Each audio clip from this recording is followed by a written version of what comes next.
Heddiw, dwi am siarad efo chi am ysbrydion. Os ydych chi ddim yn meddwl bod ysbrydion yn conspiracy theory, yna sut ydych chi'n esbonio'r holl bobl sydd ddim yn coelio mewn ghosts?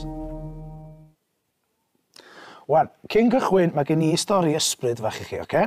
Felly, o'n i'n treulio mewn car o blaen ar yr A470 yn dod fyny'r gogledd, a neith ochr o roundabouts na sydd o pub, a ti'n mynd mewn i fatha pentra na sy'n llawn fatha josgs a chavs o felly mae cyn yr allt a'r defaid a'r thing ar ochr. A fel o'n i'n dod fyny, a fi'n dod sy'n ôl i car yma, a fel oedd yn mynd am y car, fel eisiau ato fo, bam, nath o ddiflannu, dim crash, gath o ddim crash, nath o ddiflannu yn llwyr. Do, nes i weld ghost car. Wan, mae ysbrydion yn bethau difyr. Os nad ydych chi wedi gweld un, dwi'n eitha pendant y bydd pawb sydd yn gwylio yn adnabod rhywun sydd wedi gweld ysbryd. Mae yna lot o bobl yn coelio fod pobl di marw yn cerdded y ddaear. Dwi'n meddwl bod o'n gysur i rhai pobl fod pobl sydd di marw maen nhw'n ei garu dal efo nhw. Dim fatha zombies na beth ydy, cos yna'n... Rwan, tydw i ddim eisiau anghytuno na wneud i neb sy'n coelio mewn ysbrydion deimlo'n wirion. Ond, be dwi'n mynd i wneud ydy cynnig ambell i esboniad rhesymegol a gwyddonol bysa'n gallu bod yn gysylltiedig â ysbrydion. Felly dyma ni'n mynd. Ydych chi erioed wedi gweld cysgod person neu ysbryd allan o gornel eich llygad? Wel, mae gwyddonwyr yn y Thrystio wedi darganfod fod yna cross wires yn gallu digwydd yn yr ymennydd sydd yn cymhlethu'r syniad o bwy ydych chi. Mae o gysylltiedig a beth sy'n digwydd mewn ymennydd schizophrenic. Felly, os ydy hyn yn digwydd i chi, mae'n bosib iawn mae projection o chi eich hunain ydych chi'n ei weld. Sydd, os da i onast, ddim yn esbonio ghost car ydy.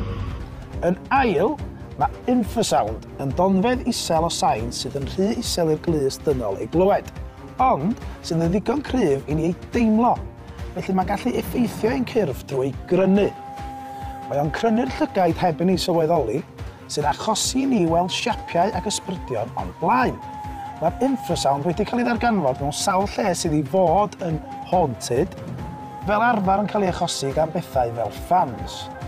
Ond dydy hynny yn bendant ddim yn esbonio ghost car. Nesa, da chi mewn hen blasdy gwag. Da chi mewn stafall dywyll, creepy.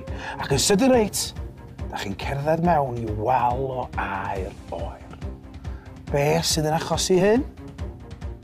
Drafft. Just drafft. So just rod gres ymlaen neu jumper on.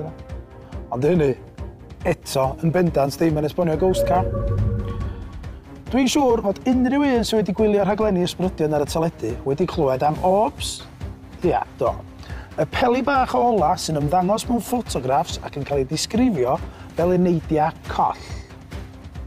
Llwch dyn nhw. Llwch yn cael ei dal yn gola flash y camera fel arfer, sydd ddim yn esbonio uneidia coll na ddim yn esbonio ghost car. Psychics. Wel, dwi wir yn gobeithio fod psychics ddim yn wir. Achos yna neu pawb sydd wedi marw chydig o knobs. Bob nos iau pan dwi'n mynd i fod psychic.